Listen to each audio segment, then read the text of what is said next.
So we'll call Anthony Veto to both of his cases. Mr. Veto, good morning. Go ahead and have a seat, okay? Have a seat at council's table.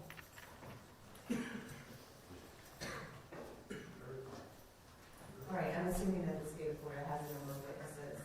Yes, sir. We have one fact witness, which is Detective Brown, and several exhibits. We also have several victim impact statements that we presented to the court. Okay, go ahead.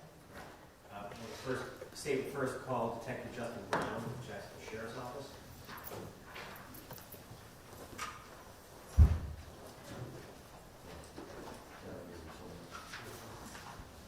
Do you solemnly swear or affirm to tell the truth, the whole truth, and nothing but the truth, so help you God?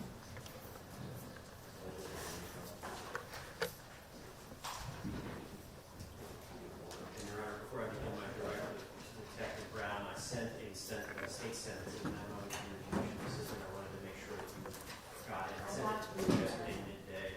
I got the letters of those that aren't going to be able to make it. Yes. I sent those in close proximity in time to the sentencing memorandum.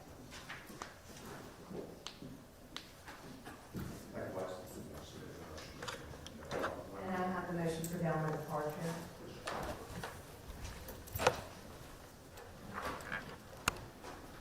And I will be referencing with Detective Brown 3 exhibits. I don't believe the defense has any objection. They're marked as states A, B, and C, which we will be entering as states 1, 2, and 3. They are photographs, an interview, and part of the dash cam video. Okay. All right, those will be admitted as 1, 2, and 3.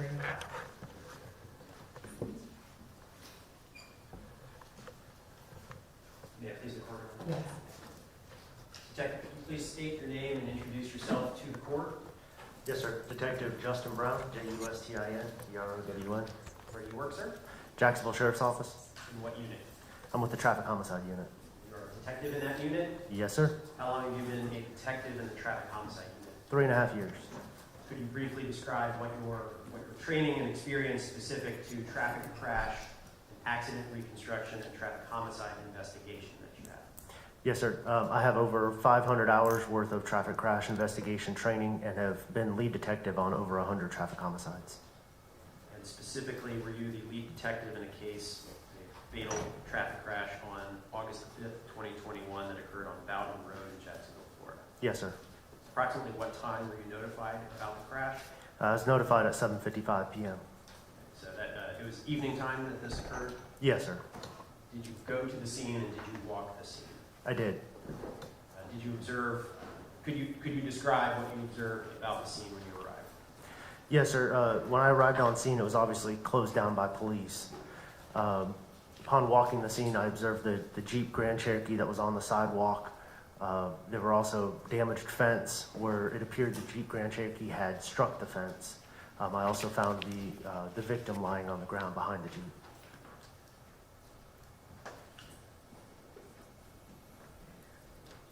All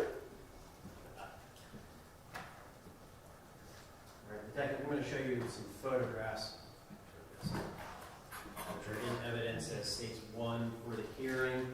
This is photograph A1. Are you able to see that on the screen? Yes, sir. All right. Could you describe just kind of what we're looking at and orient us to this particular traffic crash scene? Yes, sir. You are looking at the scene on Bowden Road. That is heading eastbound. All right. And what is on the left-hand side of the street? On the left-hand side, you see the sidewalk. There's also up on the sidewalk is the Jeep that I was referencing. All right. If you touch the screen, you can actually make a mark on the screen. Can you circle where the Jeep Cherokee is?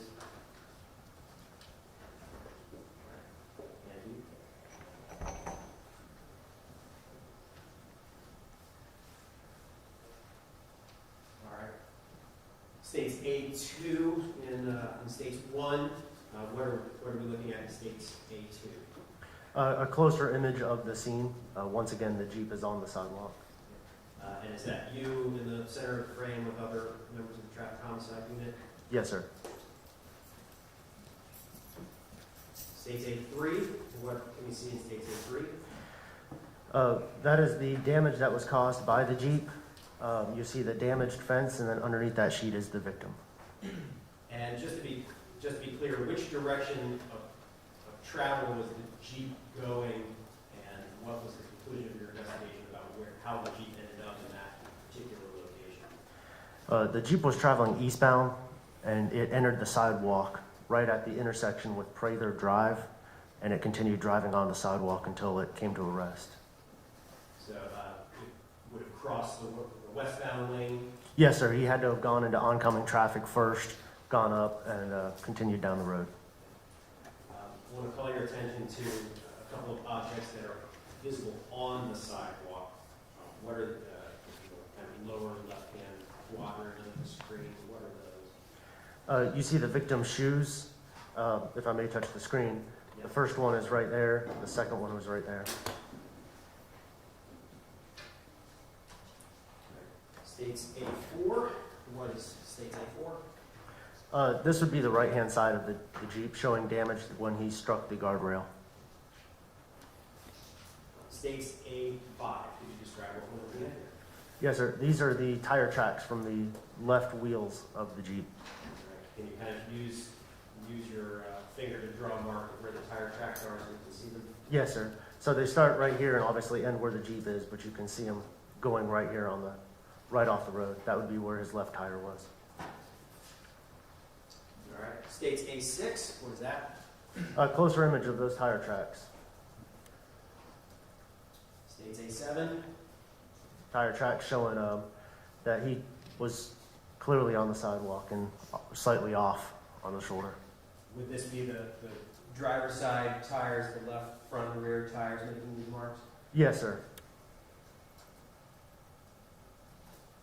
States A8. That would be a little bit of vehicle damage, possibly when he struck the pedestrian.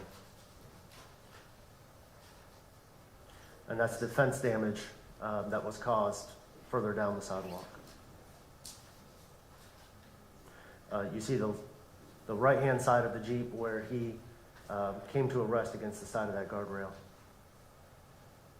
And then states A11. Is this a photograph taken at a later point in time? Yes, sir. After the scene, we had the car towed to the Jacksonville Sheriff's Office warehouse for further processing. And this shows the right-hand side of the Jeep. I'm sorry, the left-hand side of the Jeep. States A12. What is states A12? This would be a laser mapped diagram that my partner and I laser mapped on the scene, and Detective Wilson later drew herself.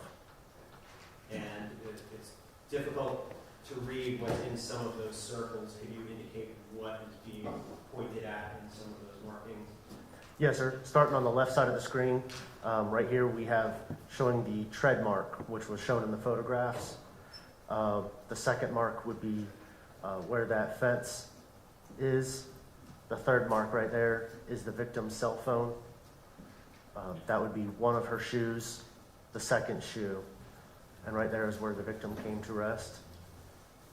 Right here is the guardrail, and then obviously you have the vehicle, and just past the vehicle you have more fence.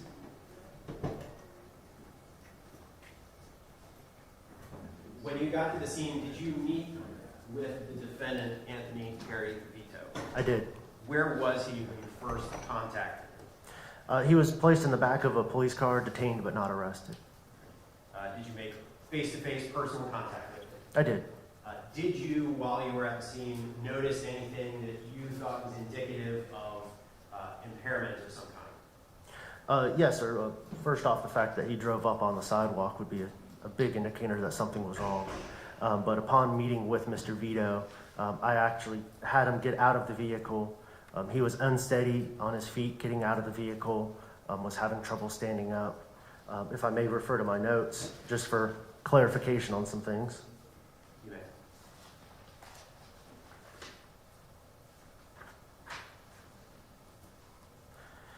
may. He had difficulty getting out of the vehicle in the first place. I spoke with him and he was slurring his speech. He had difficulty pronouncing words as well. Did you actually interview him and ask him questions about what had happened? I did. Did you audio record that interview? I did. Did you, even though he was not under arrest at that time, did you read him his Miranda rights during part of that audio recorded interview? Yes, sir. Did he appear to understand those rights? He did. And did he agree to answer questions? Yes. And Your Honor, at this time I'd like to publish States 2, which is the interview.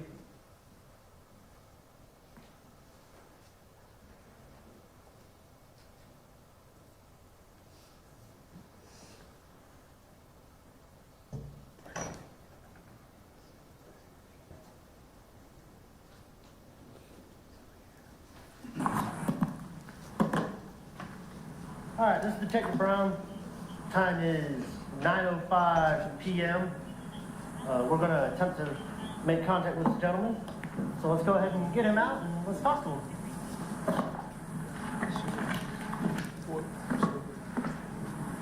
Good evening, sir. I'm Detective Brown with the Sheriff's Office. Okay, you want to step on outside? We're gonna uncuff you. We're gonna talk for a minute. Okay. So let's go ahead and step on outside. You're not gonna be combative with us, right?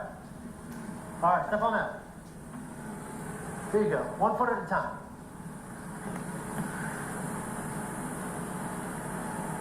You're good.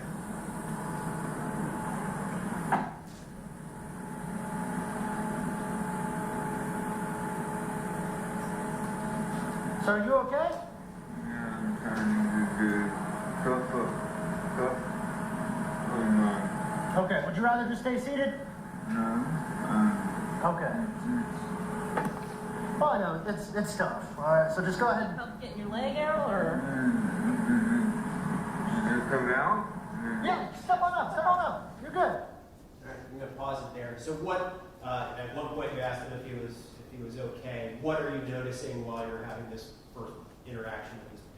Veto? He's having incredible difficulty getting out of the vehicle in the first place. I had to, as you can hear, I had to walk him through one leg at a time. Okay. And how do you characterize his speech?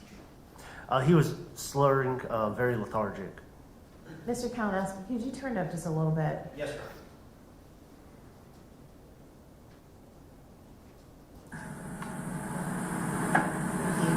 There you go. Perfect.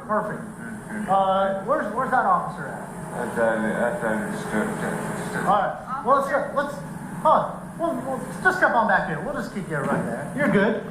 Are you able to step right here real quick? You're a little wobbly. You okay? Yes, sir. Okay. Do you have any medical conditions? Yes, sir. Okay. Where's your wallet at? Do you have a wallet with you? Is it in your back pocket? Whoa, you okay on your feet there? Yeah. Okay. You had Let's go ahead and lean on against the car real quick. Okay, come this way, sir. All right, go ahead and turn your back and lean against the car for We me. don't want you falling here. Stand right here, come here. All right, where's your wallet at? Wow, man. You too good. You got great. Nobody pushed you. Nobody Just pushed make you. sure you're not falling over, okay? Where's your wallet at? Right here in your back pocket? She's already got it. Okay, can you grab his ID out of it? Hey, sir, real quick, listen to me, okay? Hold on, real quick. I need you to stop talking for a second, okay?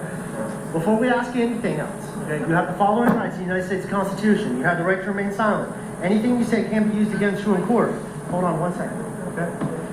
Anything you say can be used against you in court. You have the right to talk to an attorney before we ask any questions and have an attorney present during questioning. If you cannot afford an attorney, one will be appointed for you at no cost before any questioning begins. If you decide to answer questions now, you have the right to stop at any time and consult with an attorney. Do you understand these rights as read? Okay. What's your name?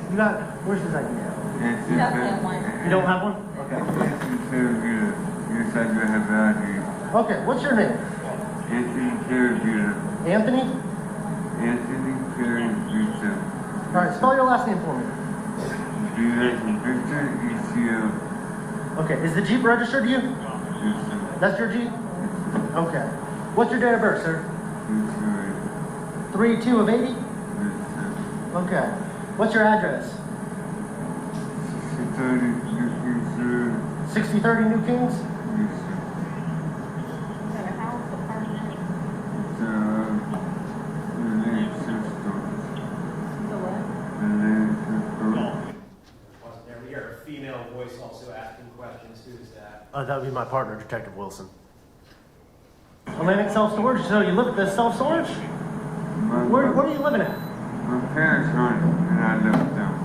Okay, so where do your parents live then? Is it like a house, behind the, It's hard to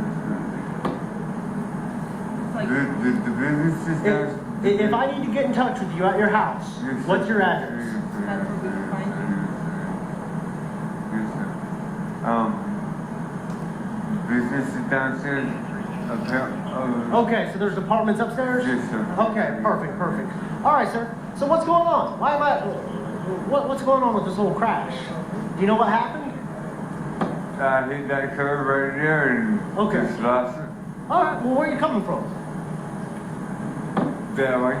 Okay, like where from? Like where were you at prior to all this?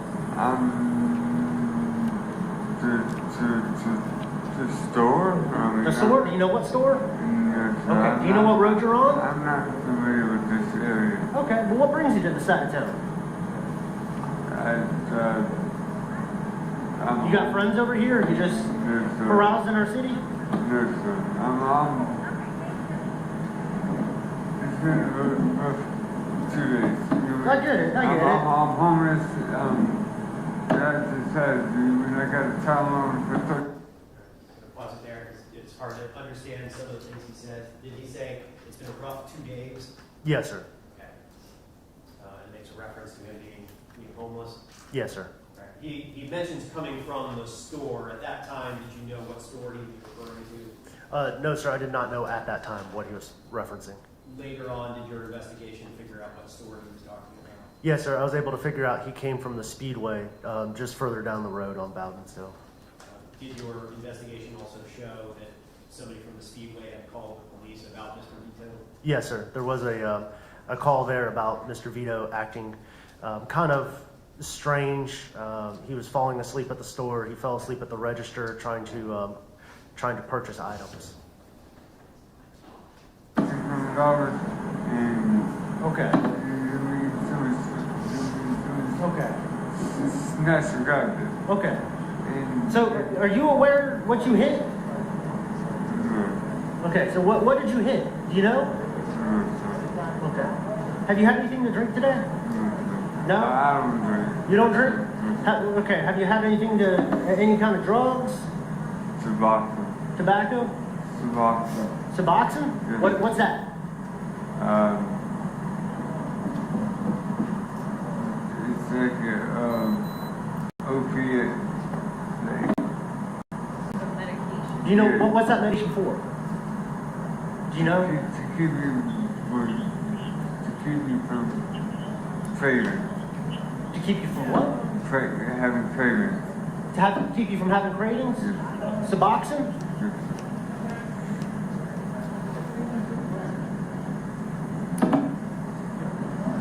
Okay. Is it prescribed? Yes, sir. Okay. Suboxone, you said? Okay. And you've had no alcohol today? Okay. Are you Type of drug you had today? Yes, sir. are you prescribed any other drugs? Yes, sir. I take one. Okay. That's it. Do you have any kind of illnesses that would cause you to be unsteady? Do you have any kind of balance issues, anything like Yes, that? sir. Okay. So you asked him if he had any illnesses or any other medical reason for him to be unsteady. What was his response to that? No, sir. I'm gonna finish publishing that for now. Based upon what you had learned, both from your observations, your investigation at the scene, or your contact with Mr. Veto, did you ask for a D.U.I. unit to respond to the scene? Yes, sir. What was the purpose of calling for a D.U.I. unit to respond?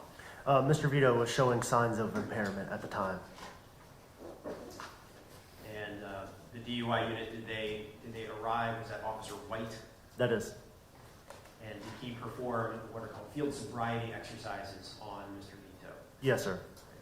So you did not actually perform them, but were you present while those were being performed? Yes, sir. And did you make observations of Mr. Veto while he was performing those exercises? Yes, sir. And at this time, Your Honor, with the court's permission, I'd like to publish States 3 in evidence, which is an excerpt of the dash cam video. Yes.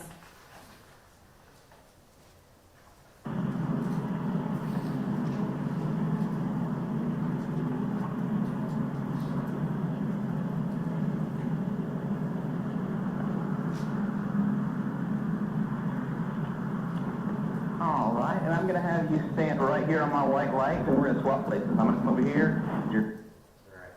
Just so we know who's in the video, can we see you? Yes, sir. I'm just off to the left-hand side, wearing the short sleeves. Okay. And is Officer White the one who is talking with Mr. Veto right now? Yes, sir. He's right in the front. We're going to go right there on the white light. Can you stand on that for me?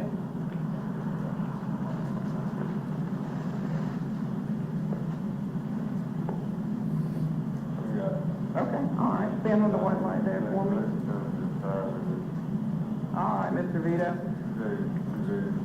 Gotcha. Okay. Hey, so listen, I would like to do field sobriety exercises with you. Are you willing to do field sobriety exercises for me? Huh? Okay. All right. First thing I want to do is I want to look at your eyes and see that you have your glasses there. Can you just put those in your pocket for me? I'm not going to give you a vision test or anything. Can you put your glasses away for me so your hands are free?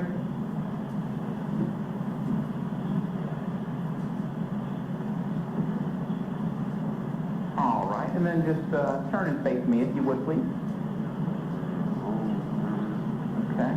And I want you to put your feet together so that the back is touching, and then the fronts are touching. So feet together just like mine are. Can you do that for me?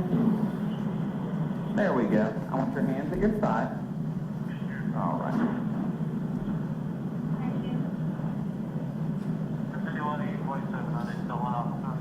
Can you see this light right here? What color is it? All right. So what's going to happen is I'm going to move this light back and forth. I want you to follow it with your eyes only while keeping your head still. Do you understand my instructions? All right. So focus right here. Head still. Here we go. All right. Very important that you keep your head still and that you stand still. Can you do that for me? Okay. So feet together. Gotta make your feet touch. There we go. Almost there.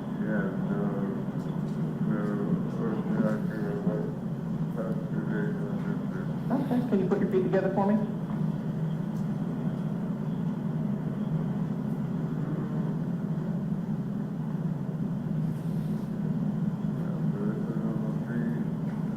Okay. All right. Hands out at your side. Yep. Right here on this white light, chin down just a little bit for me. There we go. Head still, and follow the light with your eyes. Do you understand? All right, here we go.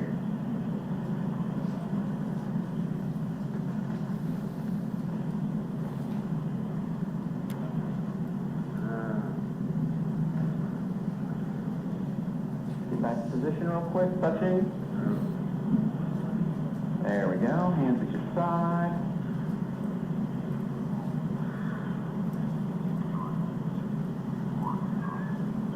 Can you bring them together in the front as well? Make them touch in the front. So like you're kind of standing like this, but I want like the middles of your feet touching. There we go. Hands at your side.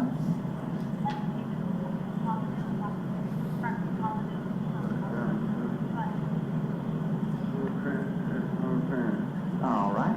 Hands at your side for me. All right, here we go. Chin down a little bit for me. Head still, eyes closed.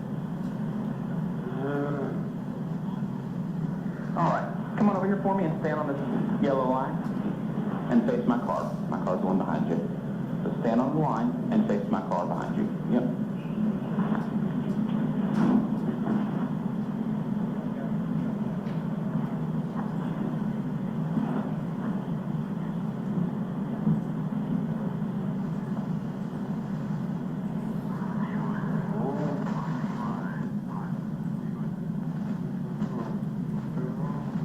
Just stay right there for me.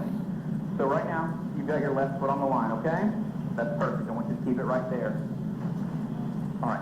Just keep your left foot on the line, and then put your right foot in front, your right heel touching your left toe, just like mine are. Yep, you already got that. You just need to put your right foot in front with your right heel touching your left toe.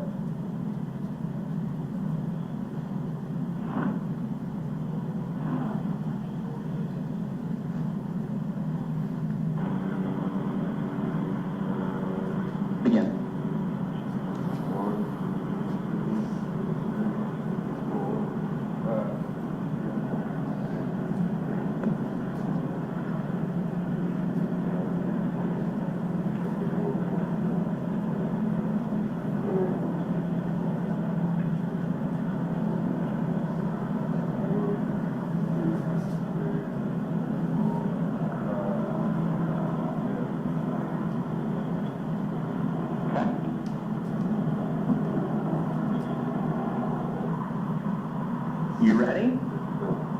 Begin. Look at your foot.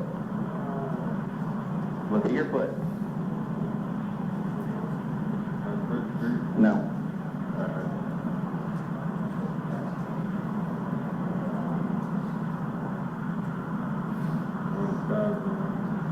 Look at your feet.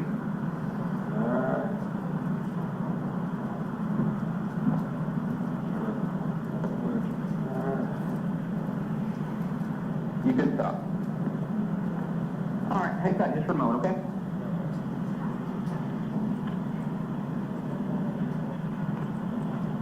All right. Okay, cool. I'll just do my usual ones if that's okay. That's absolutely. Hey, boss man, do you have children? Huh? 5 children? How old's your youngest child? 9 years old. Is it a boy or girl? Boy, what's his name? What is it? Trevor. In your current condition, would you drive with Trevor in the car? Yes. Okay. And on a scale from 0 to 10, where 0 is completely sober and 10 is too drunk and or high to even stand up, where would you put yourself?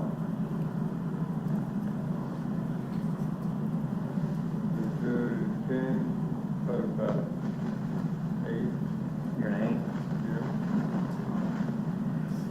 Just hang tight for a few minutes, okay? Thank you.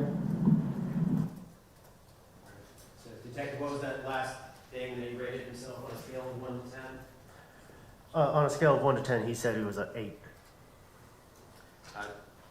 Did you ask Mr. Veto to give a voluntary sample of his blood that evening? Yes. And was that for the purpose of testing his blood for the presence of alcohol or any sort of drug? Yes, sir. Did he agree to Yes. give a blood sample? Yes, sir. Was that blood sample first sent off to FDLE? Yes, sir. Did FDLE find anything in Mr. Vito's blood, either alcohol or 893 controlled substance? They didn't find any alcohol. I was informed they found Suboxone, but it was below their reporting criteria. But anything else that FDLE found? No. All right. What did you do with Mr. Vito's blood sample? I consulted with the University of Florida's toxicology lab, and they agreed to analyze it there. How did you get the blood sample from JSO to the University of Florida? I personally drove it. And was that blood sample tested by the University of Florida? Yes, sir. And did Dr. Bruce Goldberger and you confer about what the results were? Yes, sir. And I won't make you pronounce the drug, but did that find the presence of a drug called Udalone? Yes, sir. Right. The court order, that's EUTYLONE. Right. Thank you very much, Detective. I don't have any other questions. Mr. Carter? Thank you. Good morning, Detective. Morning. At the time that you're interviewing my client, Mr. Veto, once he's getting out of the car, he doesn't know what he's done, what he's responsible for. Is that accurate? He says he doesn't. Right. And you're the lead detective in this case, is that right? Yes, sir. And so part of your responsibility, and I'm sure you follow through on them, is to review every report, every video, and so forth in preparation for the case and to be here today as well. Is that right? Yes, sir. You recall what his demeanor was with the breath test operator? No, sir. Would it refresh your recollection to look at the report? Yes, sir. It would. Approach judge? Yeah, approach judge? Yes.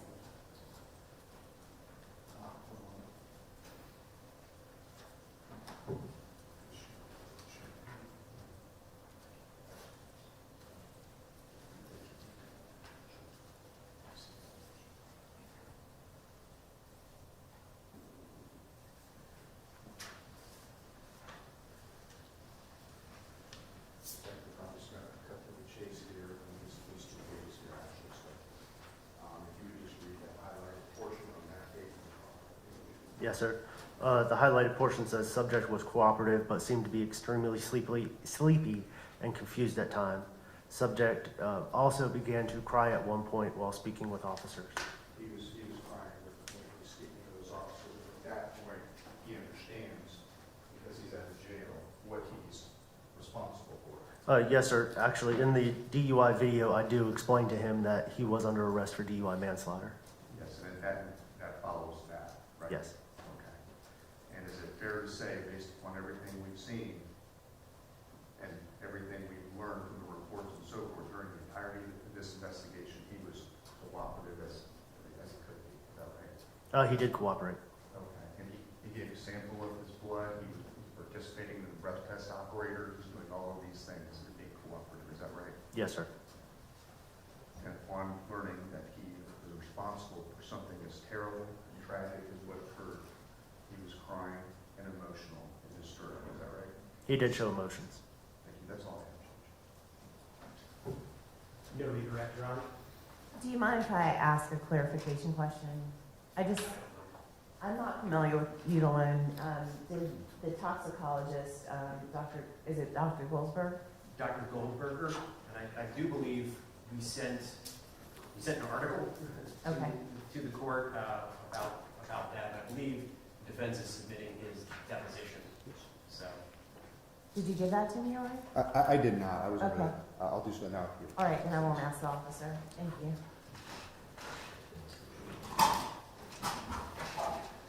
Thank you. Anything further, ma'am? No, thank you.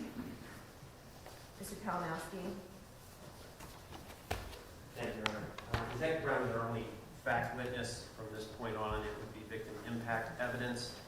There's one statement that I have been asked to read, and then we have 4 people who would like to read statements. Okay. So if I may, first, it's the statement of Roger Smith. I do believe Mr. Smith is here. Mr. Smith? Okay.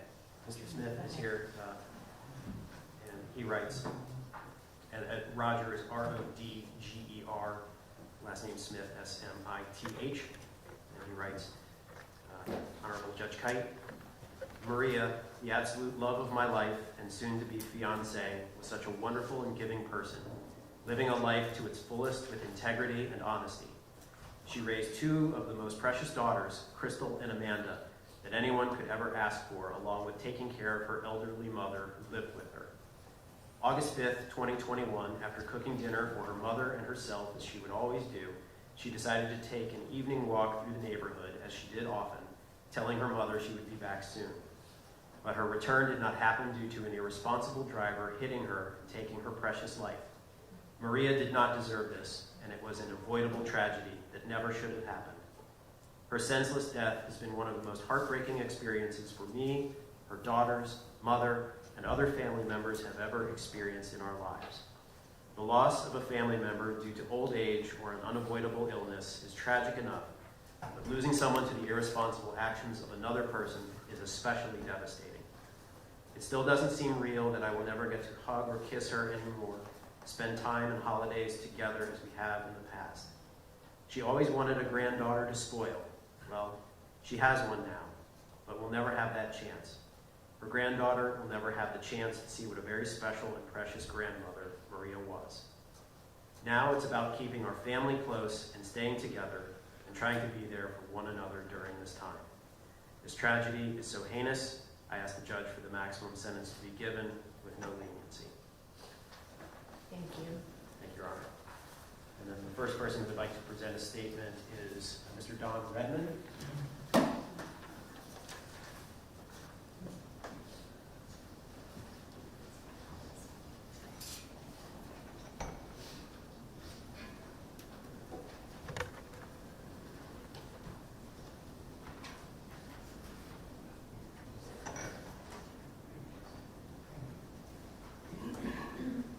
Good morning, Mr. Redmond. If you'll place your full name on the record, please. Roy Don Redmond, I go by Don. Thank you. My name is Don Redmond. I'm a former city councilman in the district where this occurred. And I live next door to where Maria lived. I've been there for over 30 years. She was a great neighbor, raised 2 beautiful girls, was caring for her elderly mother while also working full-time. Always kept her yard looking great at the same time.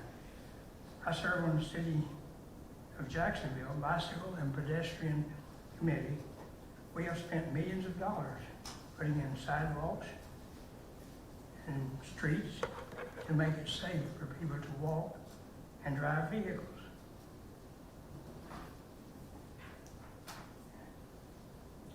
This is what Maria was doing that day, as she did every day.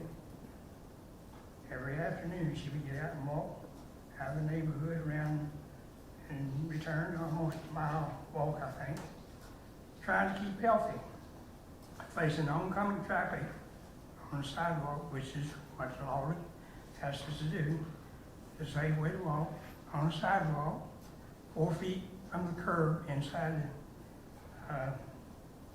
where she would be safe, so she thought. When a person comes across the lane of traffic, oncoming traffic, hit her from behind and killed her. This is no different from taking a gun and swinging it around and shooting randomly, hitting whomever. We on the committee have been seeking more legal enforcement and prosecution of people that drive carelessly, don't look out for pedestrians, and drive impaired when they should not be.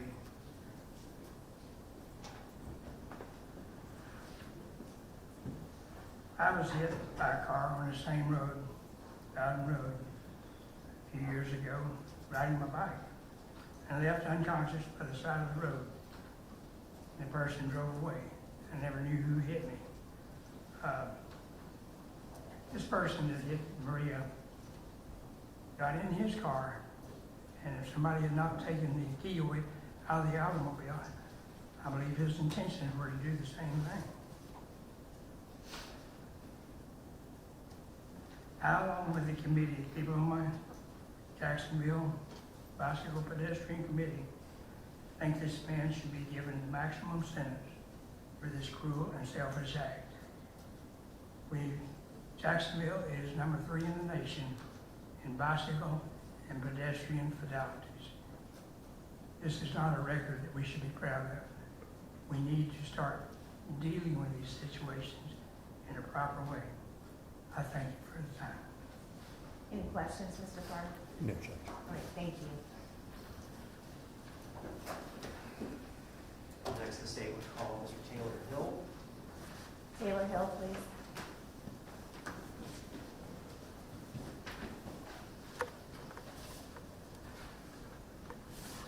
While Mr. Hill is getting prepped at the podium, the family brought me some photographs that they would like for the court to look at. I may approach and I can show them to the defense.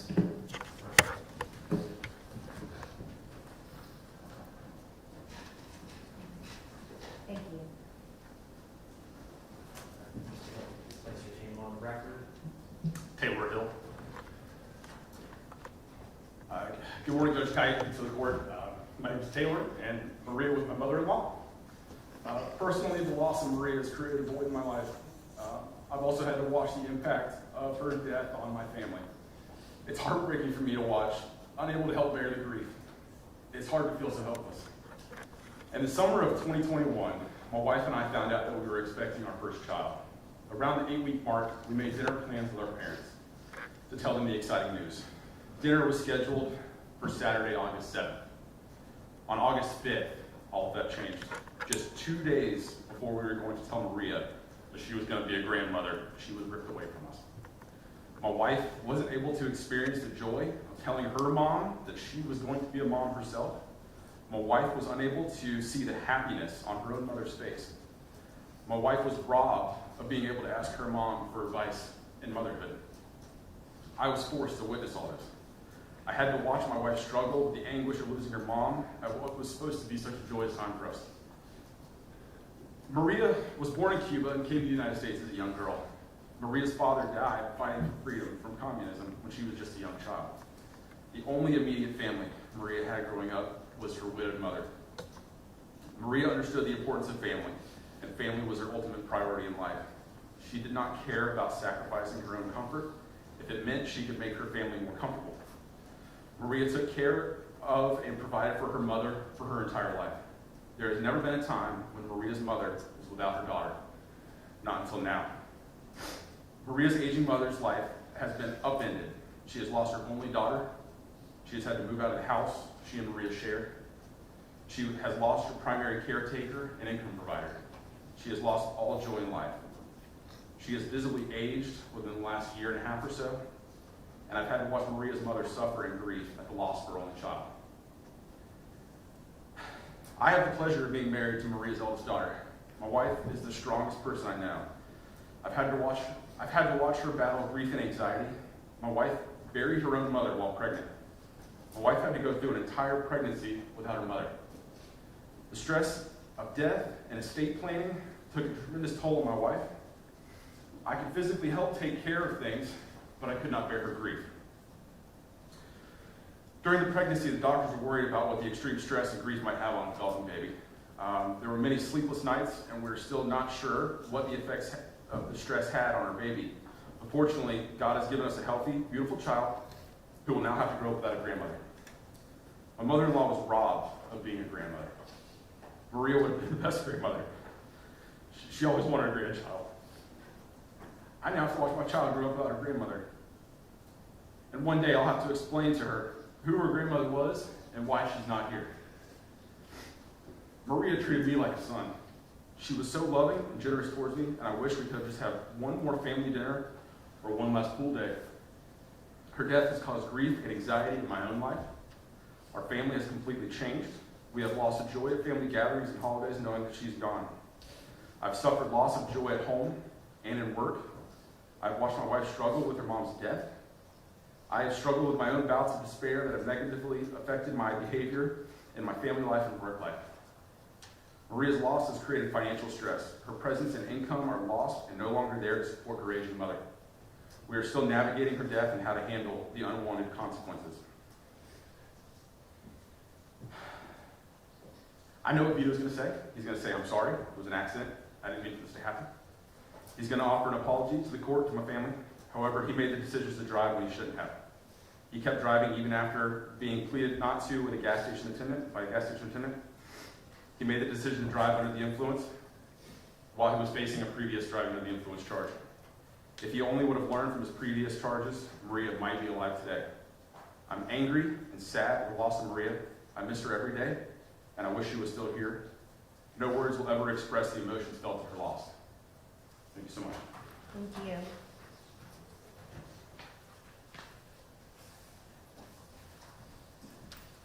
And just a moment, so I can look at Yes, this. sir.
Thank you. Okay, Your Honor. State next calls Miss Amanda Welch.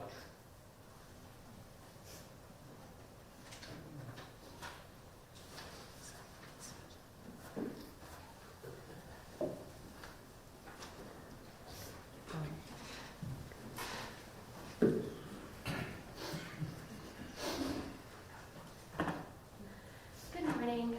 My name is Amanda Welch, and I am Maria Welch's youngest daughter.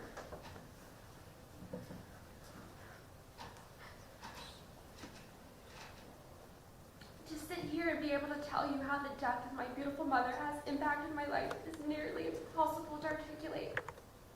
There is simply no words or perfectly curated sentences that can capture the burning void that lingers in my soul to hug my mom just one more time. To tell her how much I love her and how thankful I am that God chose her to be my mother. To feel her touch and have her comfort me just one more time. And tell me that everything's going to be all right. The mental, emotional torture that this nightmare continues. Except this isn't a dream, this is now my reality that a random stranger's decision has caused. My mother was the greatest woman and didn't deserve to be taken away from us in such a careless and inhumane way.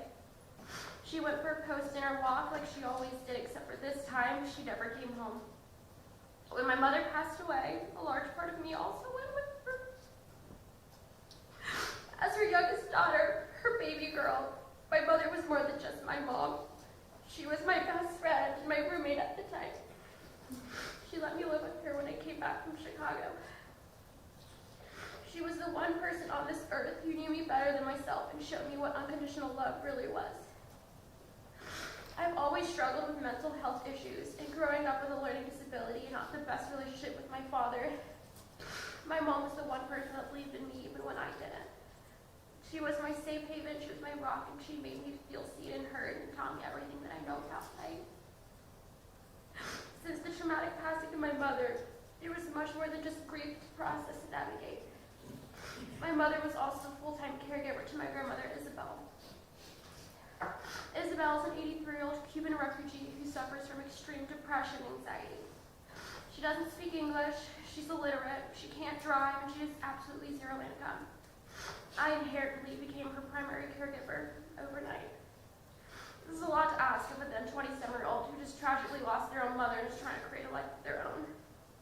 Suppressing my own emotions and healing journey to comfort, to front a strong facade for my family, I rapidly noticed the zest that I once had for life quickly fading from my eyes. I didn't recognize my own face in the mirror. The dark became extremely dark. My mental health was deteriorating quickly. I soon found myself in great depression, stricken with sadness, and not understanding why this was all happening. Why my mother, why my family. Soon became my new normal to wake up with extreme panic attacks and uncontrolled vomiting. I would frantically leave work because I couldn't control my crying outbreaks and the dark emotions that loomed over my head. But home life wasn't any better. I lost who I was. We didn't deserve any of this, and we still don't. This isn't the life that I had envisioned for myself, let alone a life without my mother. It's simply just not supposed to be like this. It breaks my heart over and over again, knowing all the milestones I won't have my mom there for me. At the time of my mother's passing, my sister was pregnant with her first child, and she never got a chance to tell her mother. My mom would have been the absolute best grandmother. My mom won't physically be here to watch me fall in love and get married and celebrate all the big votes, all the big milestones I have left to accomplish in my life. She loved hosting all the holiday parties and entertaining her friends and family, and she was so good at it. Life is just the same and it won't be. It's not only the big moments I miss, it's the mundane small things. Like the random phone calls, the Friday night Mexican dinners, and her infectious laugh. My mother was the light everywhere she went. I miss my mom so much, it would give anything to have her back. I still hope and pray that maybe one day I'll finally wake up from this nightmare and life will be back to normal. I could go on and on about how my life has been impacted, but simply the most precious thing in my life was stripped away from me so carelessly. Life and who I knew myself to be died when my mom did. It is a slow and painful process to rebuild and heal, and there is no good that came from any of this, but much less. Much less has been taken away from my family. The one thing that cannot be taken away from me is the amazing guardian angel that I received. Thank you. Any questions? No, Jim. We have one last statement from Crystal Hill.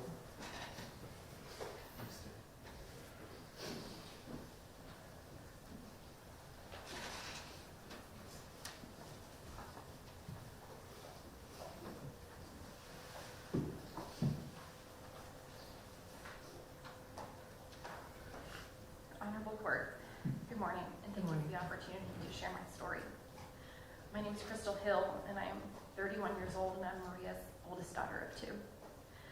My mom, Maria, was a true matriarch.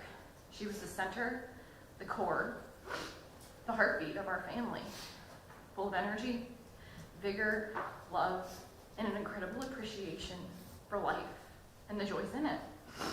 She was always the first one to jump to make plans for birthdays, Thanksgiving, Christmas, Memorial Day, 4th of July. Really any day that could be celebrated, she was at the forefront of planning.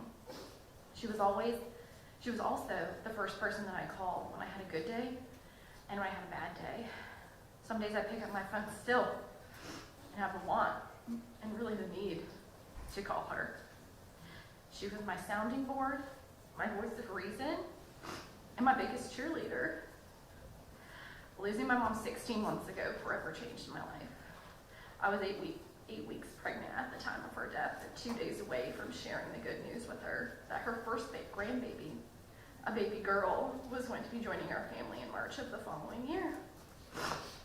My mom wanted grandkids so bad, and the joy this news was going to bring her would have sent her over the moon. However, instead of celebrating this new life I was bringing into the world, I spent the following months in mourning.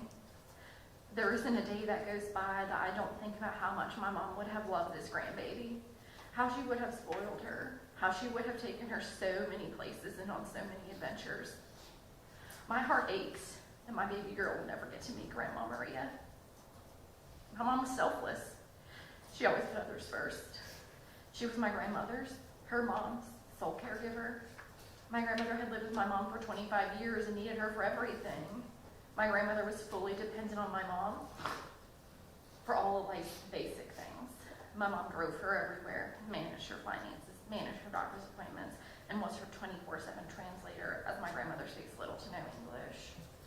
For the last 25 years, my mom was fully responsible for our grandmother, and now that responsibility falls on my sister and me. We have had to find her a new home, take on her living expenses, and now we are her sole caregivers. The passing of my mom, who was my grandmother's only child, has taken an immense emotional toll on her that my sister and I are learning to navigate each and every day. The anxieties of living alone for the first time in 25 years and the waves of depression and sadness have now become our burden to carry. Life is hard, and I have had ups and downs, but the death of my mom puts me at my lowest low, while supposedly I was supposed to be at my highest high celebrating my pregnancy. I have felt pain, sadness, and anxiety that I have never once felt before. A type of loneliness that seems impossible when you're surrounded by all of your family and friends. A hole in your heart that some days seems to be getting smaller, but other days is larger than ever before. And the person that I want to reach out to the most, I no longer can. Losing my mom has caused me to put up walls in my personal life, but has also opened my eyes to the shortness of life. And if my mom were here still, she would encourage me to relish in every second that I have on this good earth. Over the last 16 months, a lot has happened. I've had 2 birthdays, we've had 2 Thanksgivings, a Christmas, the birth of my baby, my 5th wedding anniversary. We sold our childhood home, which was my mom's home. We moved my grandmother into our own apartment, countless other holidays. Really, so many firsts without mom. And some of these firsts I could have really used her help, and other of those firsts would have never happened outside of our circumstances. I say all of this because life does go on, and it will continue to go on without mom. But not a moment in time goes by that I don't think about her, and she would have continued to be involved in all of the things happening over the last 16 months, and in the months and years to come. I don't think that there are enough words to fully evoke the impact the death of my mom has had on me and my family. But I hope that you now understand the type of person she was, the incredible matriarch she was to our family, the amazing mom, daughter, friend, and neighbor she was to so many, and what the effects of losing someone like her has on me and those around us. Thank you.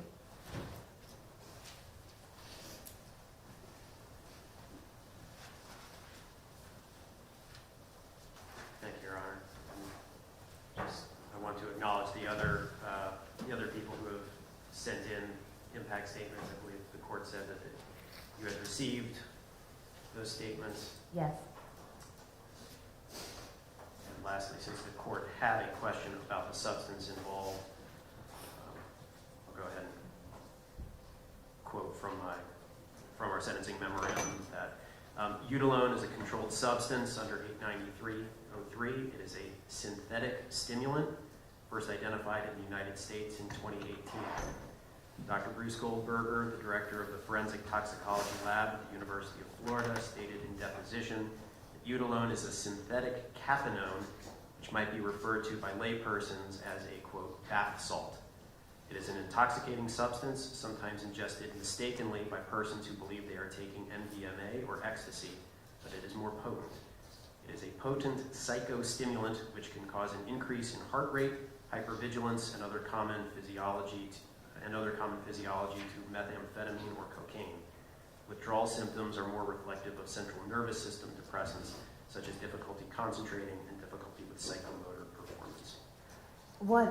I guess my question was, Suboxone is what he indicated to the. Yes, Your Honor. He tells the police that he takes Suboxone, and there was a trace amount of Suboxone found in his blood, which would be consistent with his statement that he does take Suboxone, but it was not found in significant or impairing levels. Is that, and then it says the search is Alazapram was found, Xanax was found. I believe that is in the other. That's in the other case? The other case involved alprazolam. This case did not involve. Is Suboxone, does Dr. Goldberger have an opinion about, is this Eudalone anything that's ever prescribed, or is it an illegal drug? It is an illegal drug. It's not a part of any prescription? Correct. Okay. And then the Suboxone could be a legally prescribed drug, is that what that is? Yes. For opiate addiction or withdrawal. So that the Suboxone, the active ingredient is buprenorphine, which was found in trace amounts when the University of Florida looked at it, but not in the opinion was that substance was not having any sort of impairing effect on Mr. Veto at the time. It's the Eudalone that was having the effect. All right, thank you. Thank you, Your Honor. And that concludes our presentation. I call my client, Mr. Veto. All right, do you want him to stand at the podium? Yes, sir.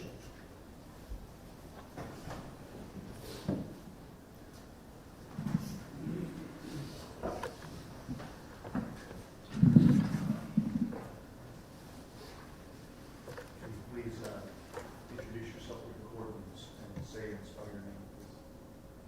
Anthony Perry Veto. And you've got to get closer to the microphone. My name is Anthony Perry Veto. Okay. And, sir, from the very onset of you learning what you were responsible for that evening, and your actions, tell the court what you felt about that. What you had done and what you're responsible for. I don't understand what happened. I don't understand I took somebody's life. I can't imagine what the family's going through. And now that you have heard from the family and what they're going through, can you tell the court what you feel about all of that? I understand how they feel, and there's nothing I can say to bring it back. There's nothing I can do but apologize, and I know that it's not going to help anything or anybody. Is it fair to say that in each and all of our conversations, including Ms. Mason, who's here today, that you've expressed that you, in intense remorse and anxiety what your actions have resulted? Is that fair to say? Yes, sir. And your goal from the first conversation that we had outside of the courtroom was you wanted to accept responsibility. Is that right? Yes, sir. And you knew that that was going to result in you going to prison for some length of time. Is that right? Yes, sir. Now, sir,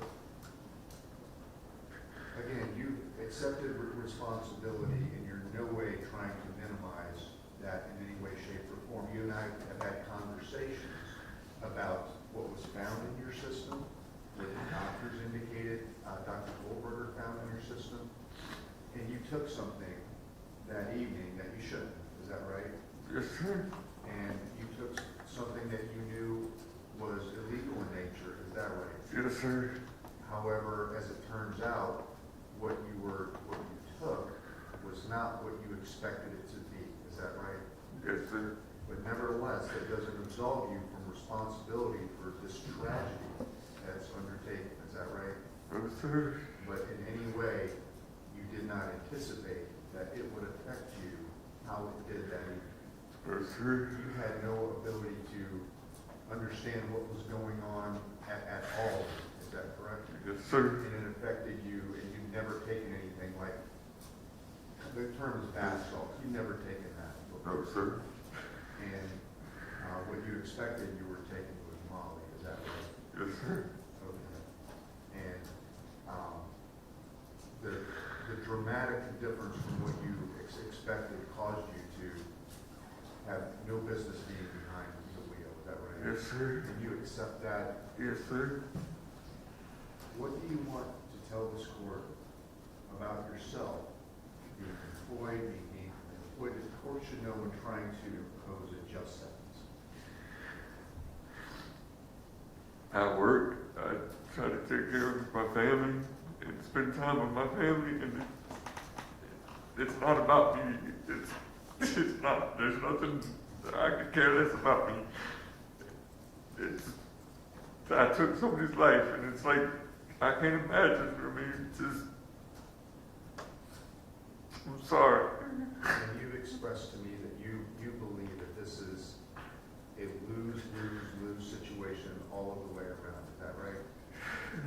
And that's not just because of the effect, the unimaginable effect that it's had on the family. It's also your family is going to be without you, your children, and so forth, and you caused that, is that right? Yes. Is there anything else you want to let this court know about, sir? There's nothing I can do or say. You know what I mean? It's something I gotta live with the rest of my life. They gotta live with it the rest of their life, and I'm sorry. I wish I could take your place.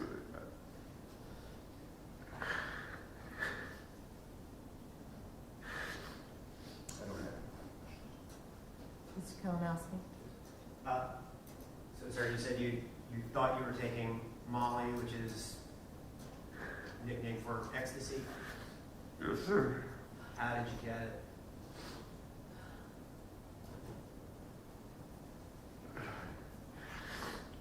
From a friend. I mean, How, illegally. how many did you take?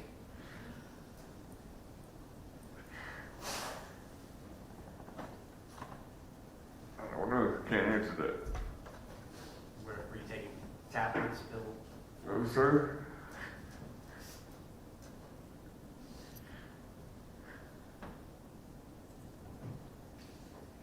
I can't answer that. I don't. You don't know how you took it? No, sir. You've seen the same evidence we've all seen today. You would agree that you were in no good shape to drive that day, correct? Yes, sir. I'm in the wrong. I don't know what to say. I'm in the wrong.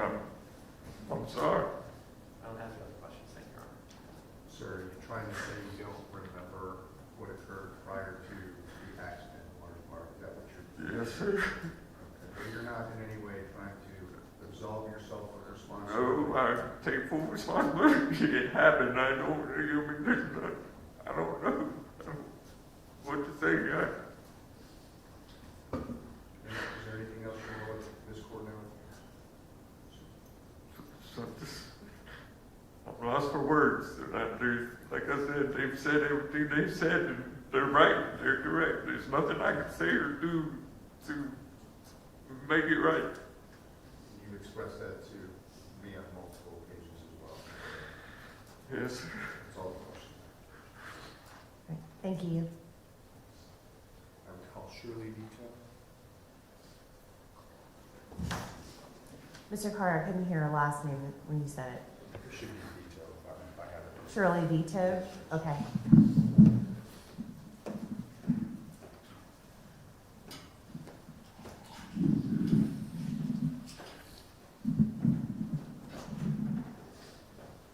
Is she gonna testify or read something? I'm sorry, Judge, Is she gonna testify or read something? testify, there's nothing to. Okay, if you'll raise your right hand to be sworn in. Okay, my name's Shirley D.U.I. I am Tony's mother. All right, raise your right hand, please. Do you solemnly swear or affirm to tell the truth, the whole truth, and nothing but the truth, so help you God? Yes. Ma'am, you introduced yourself. What do you want this court to know about this man that's seated behind? I just want to let everybody know that Tony is a very loving person. He has struggled very badly this past year with trying to deal with what happened. He would never intentionally hurt anybody. Is it safe to say he's been racked with guilt about what he did? Yes, we've had to deal with a lot of issues, we've had a lot of talks. Absolutely.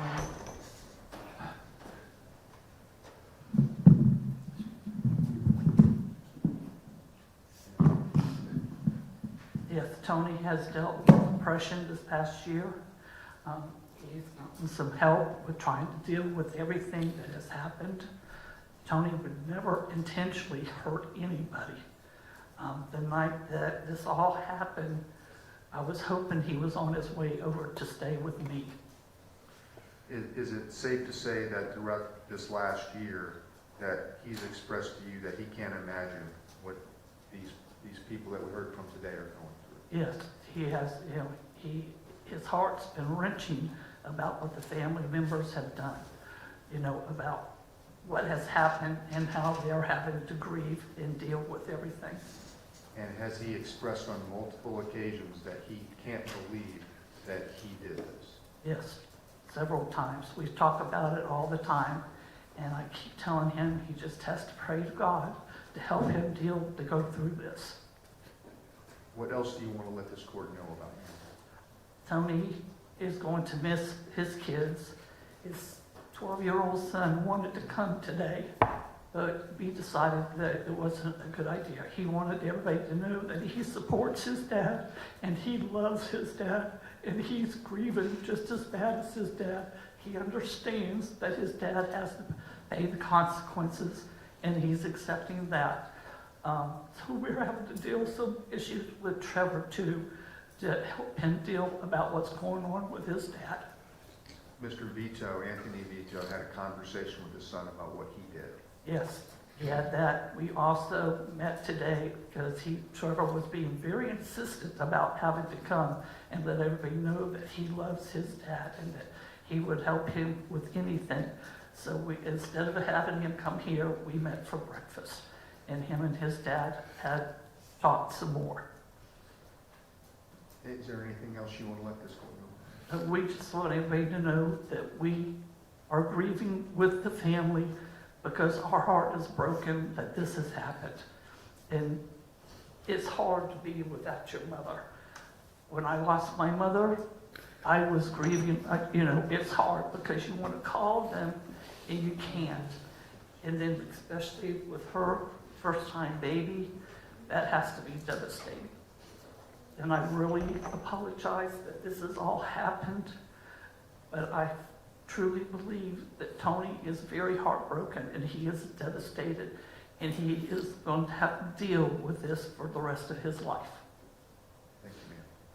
I don't have any further questions. I've had any questions. Why did you think that he was coming to you? Because at the time, he didn't have a place to stay, so he was coming to me to stay with me. And I was going to try to help him with some of his issues. Why didn't he have a place to stay? He was going through a lot of problems, and I have guidelines about to deal with stuff. And if he didn't want to agree with what my terms were, I didn't want him to stay with me, but he agreed to do my terms. So he was going to come home so we could deal with all of his issues. What are your terms? My terms are no drugs, no drinking. You have to keep a job and get help with the mental issues that he was having. Okay, thank you. Thank you, ma'am. And lastly, as far as our witness goes, I would call Ms. Sarah Hirsch. Ms. Hirsch?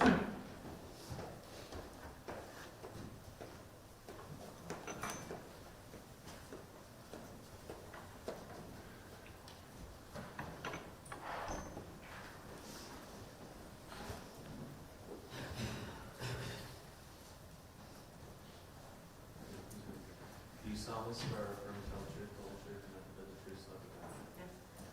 Can you state and spell your name for the court, please? Sure, my name is Sarah Hirsch, S-A-R-A-H, H-E-R-S-H. Who is this man sitting behind us?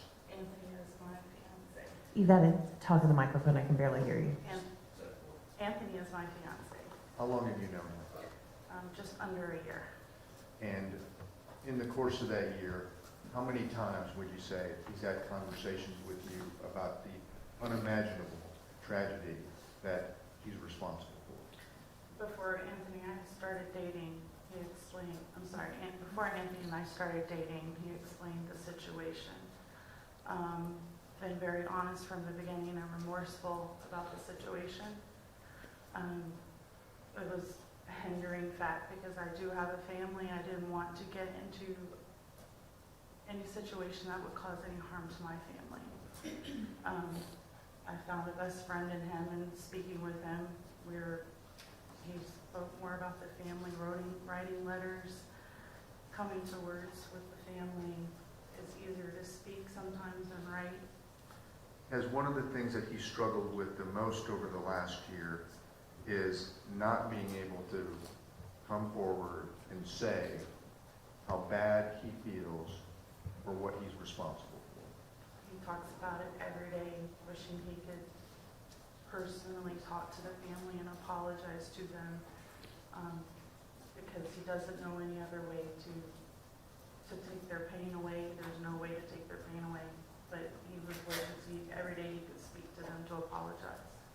And you heard his mother describe how she can't imagine that he would ever cause harm to anybody. Can you tell the court if you agree to that and what your thoughts are? Anthony is such a peaceful person.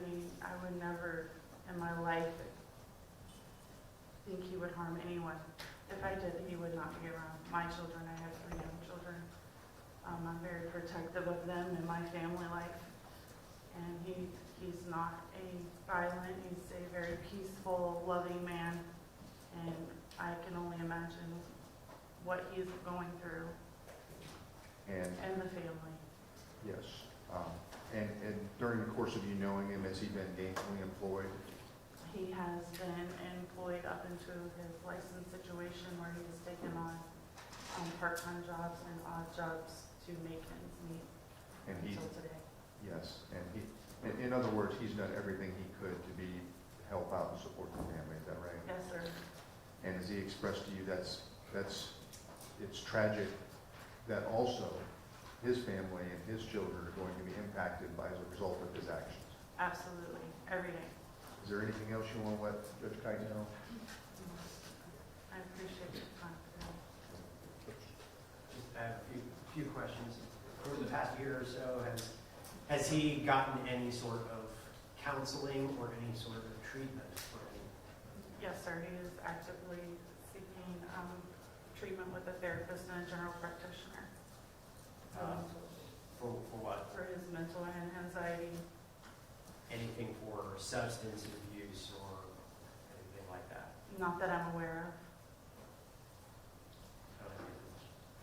Thank you. The only other evidence I'd like to hear, thank you, to submit to the court is a letter that I received last evening from his sister, Stephanie McGuire. I had the opportunity to Mr. Townhouse to read this as well, if I may submit this. Sure. Do you want it filed? I'm sorry? Do you want it filed? Yes, please. Thank Do you want the other letters filed? Yes, Your Honor. I have copies of You do? Okay. Yes.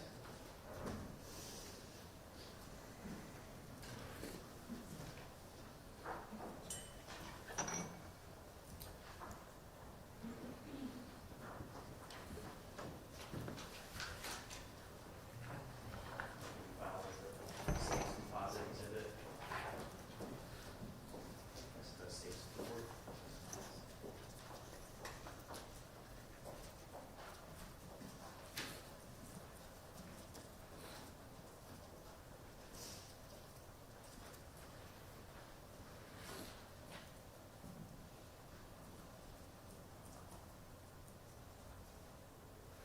Right. Thank you. I've read it. If you'll file this as a defense exhibit. All right, I'll hear from the parties. Thank you, Your Honor. Mr. Veto took an illegal drug and then he took a life. I understand his remorse, I understand his lack of intent and what he and his family has said. The result is the same. It's the tragic death of a person who was minding their own business, who was on the sidewalk in a place where she should have been safe. She was doing nothing wrong. She was well off the road. And Mr. Vito's actions, it's a little bit different than just misjudging a turn. It is going clear across one lane of travel, clear across a grassy area, clear across a sidewalk, and then essentially riding that ground and that fence and striking Miss Welch and killing her at the scene. I wanted the court to see and hear the way Mr. Veto was acting so the court could have an appreciation of what normal faculties impaired meant in this particular case, because I think it's clear from the way that he's acting. He can barely stand, he has a hard time speaking, he can't walk, he certainly cannot drive safely.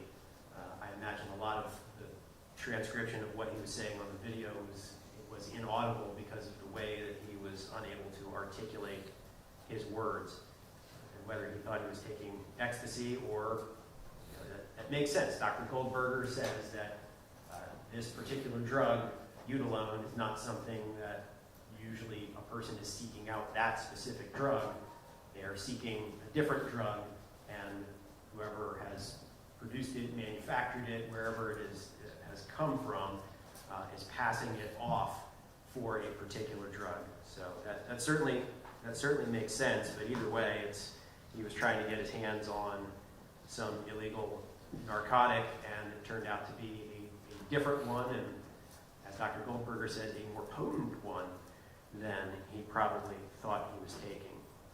This was a case where I can tell you we were all, the Jacksonville Sheriff's Office and myself, rather flummoxed at first when the FDLE results came back that showed no impairing substance in his system, because they had seen firsthand evidence at the scene. I had certainly watched the videos by that point, and I believe we were all expecting something, whether it was Suboxone or whether it was the alprazolam that was involved in the other case. We were expecting something like that, and then nothing was identified, and they went the extra step to find the University of Florida labs who tests for this substance. FDLE does not test, or did not at the time, test for Utilone, because it's a fairly recent vintage synthetic drug.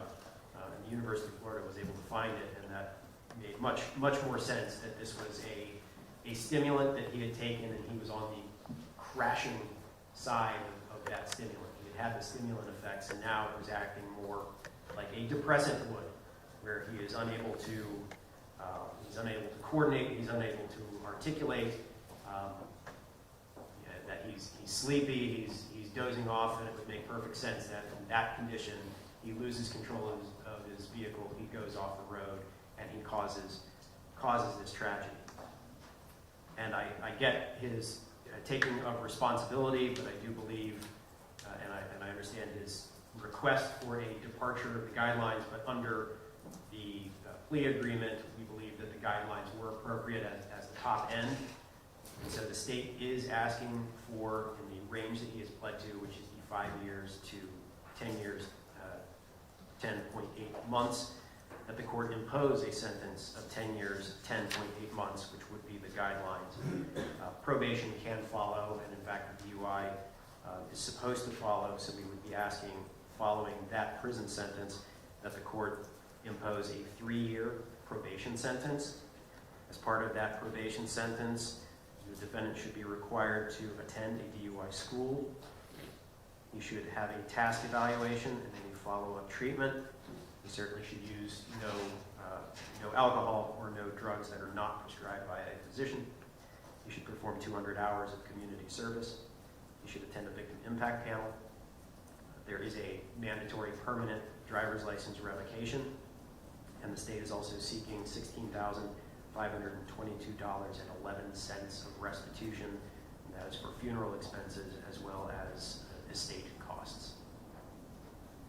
But I do believe at the top of the sentencing range that the defendant has pled to is appropriate in this case for what he has done, the tragedy that he has caused. And I understand that it is a tragedy for both sides, and he has children that are going to have to be dealing with this, but it is his actions that have caused it, and the ripple effects that it has caused Maria Welch's family, which has just been, has been devastating to all of them. And I've seen that every single time that I've spoken with them over the course of this case. So I believe a harsh sentence, the sentence that is the guideline sentence of 10 years, 10.8 months, followed by probation, is appropriate. Thank you, Your Honor. I'm going to ask you procedurally, okay, so there are 2 cases on the calendar. Was he out on bond on the other case when this case happened? He was. This was the case. Because of the FDLE results, we were not able to file this case before he was released. He was released on a 40 days, and we were not able to pursue necessarily the bond revocation because the FDLE results were negative. So for a while, we were not sure that we were going to be able to file this case until the University of Florida results came back. All right. So he was out on bond, but the reason why his bond was not revoked, he's out today, is for those reasons. Okay. Judge, I'm asking this court to sentence Mr. Veto to half a decade of his life, followed by the term of probation with the terms as the state has indicated. That seems appropriate to me in terms of probation. I can't think of words that would, it pains me that everything that I say from that side of the courtroom surely will sound hollow and as if I'm trying to absolve my client of responsibility. That's not the case. From the very first time I met with this man, he has expressed remorse, deep-found remorse, crying and emotional and guilt-ridden for what he did and what he's accepted responsibility before this court for. He's accepted responsibility far, far before today's date and the entry of his plea, quite frankly. It is not, in my view, attempting to absolve him of the responsibility for his actions to direct the court and to examine the deposition by Dr. Goldberger, pages 14 to 20 specifically, in which in large part Mr. Kalinowski has indicated that that substance, Utilum, people generally don't seek it out, and generally it is sold as something different, and that's what happened in this case that you heard my client testify to. The results of him getting something that he did not know he was getting affected him in a way that he couldn't have. And because of that, I think that this surely points to that this offense was committed in an unsophisticated manner. He did not have criminal intent, although what he did was criminal, no question. But I think that it is as unsophisticated as one could imagine in those terms. He didn't set out to do wrong, but he did wrong. He accepts the accountability and responsibility for that. In terms of this being an isolated incident, I feel the case law supports the notion that Your Honor should look at his record in its entirety, and I think based upon that, and based upon these circumstances, and this particular offense, I feel as though the court could and should find that this is an isolated incident in terms of how the court should examine it. And based upon that, it's a two-pronged analysis. I'm sure Your Honor knows that. I feel as though it's also appropriate for Your Honor to consider, in this case, specific to these facts, and specific to my client's actions, as wrong as they are, some of it was unintended in terms of the effect of what he had on him, leading to this unimaginable, tragic incident that took this woman's life. I feel as though a half a decade is significant. I feel as though it is just in this case. And I think the court should downward depart from the guidelines, and half a decade is as significant in this case, and I feel as though justice would be served, followed by a term of probation to protect the community, and I'll leave it at that, Judge. I feel as though in So addition, you're asking for 5 years followed by 3 years of probation? specifically correct, Judge, yes. And lastly, I'm sure I touched on it, there were remorse I feel is as genuine as I've seen, so I'll leave it at that. And then what you're recommending was contemplated by the plea agreement to an extent, right? That would be the low end of the plea agreement, yes, Your Honor. Okay. Yes. So you're not asking for something below, that's when I first saw your motion, I was like, you're not asking for anything Oh, below the plea agreement, am I right? you're 100% correct. Okay. I'm sorry about that. If there's any confusion, it's my responsibility. Sorry. Okay, court will be in recess, give me a moment to think.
Welsh. Thank you for sharing her with me. She's no longer just a name on a page for me. You've helped me understand what she meant to you, what she meant to this community. And like you, this court feels the loss of someone who honestly was just living a good life, doing the right thing. And I'm left with having to determine, Mr. Veto, weighing what you took away from this community, weighing your obvious remorse for what you did. From the moment that you've been appearing in front of me, it's been very clear to me that you always seem very somber, you always seem very sad. And today should put an exclamation point on what you have done. I've also looked at what you took on the case that's before me. I looked at the relevant pages of Dr. Goldberger's report. I also looked at the article presented by the state of Florida. And while you didn't necessarily intend to take this drug, you did intend to take something illegal. And where you were on that day, it was almost like you were like a ticking time bomb, okay? And what I'm left with is that I heard that you're sorry, okay? And I think that you're very sorry. What I didn't hear is that you feel like you have a substance abuse problem. That's what I did not hear. Your own mother was praying to God that you would be coming to her house, but thank goodness you didn't, because you were high as a kite. You were not following what your mom even wanted you to do. She wanted to give you a safe place to go. Your actions have completely devastated both of your families, and I think that you get it. I do think that you get it. So, the Florida statutes have given the court priority, okay, of what the court has to try to accomplish when crimes like this occur. The first one is punishment. The second is rehabilitation. So what you and your lawyer have worked out with the state of Florida to mitigate what you could have potentially gotten just straight incarceration seems to accomplish both of those goals. At some point, and I'm sure the family feels like this, 15 years wouldn't even be close to what they are feeling their loss is, okay?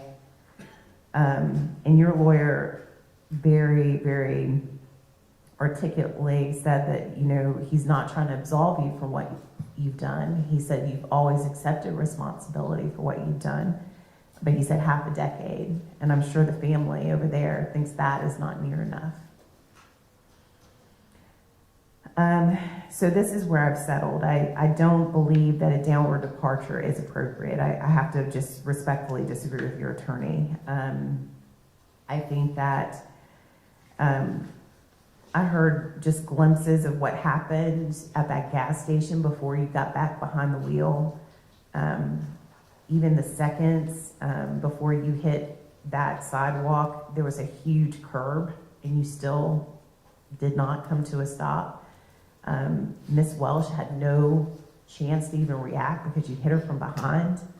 And you were so out of it. So out of it. And I just cannot, in good conscience, downward depart, so I'm going to deny that. I'm going to